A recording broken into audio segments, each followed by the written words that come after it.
শালা কোন এলাকায় এলাম?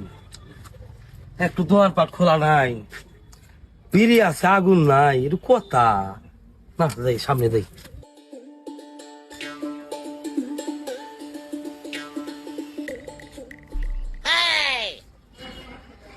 যাই ওই মেকার ভাইয়ের কাছে যাই। ভাই ভাই এলা ম্যাচ তো জানছেন? ভাই ম্যাচ কি চিটিয়া দিয়ে ম্যাচ যদি নিয়ে পারছেন বিড়ি একটা দেন। কি আর করা ভাই, একটু দোয়ান খোলা নাই, আপনি ছাড়া লোকও নাই।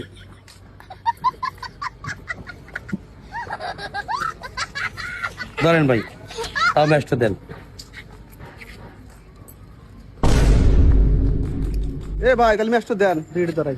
ভাই বিড়িতে ম্যাচ নিছি, আপনি তো দিবেন নি কেনা? আপনার বিড়ি আপনি ফিরে নেন ভাই ধরেন। এই যে আপনার ম্যাচ ফিরার নেবে। সুবার্তা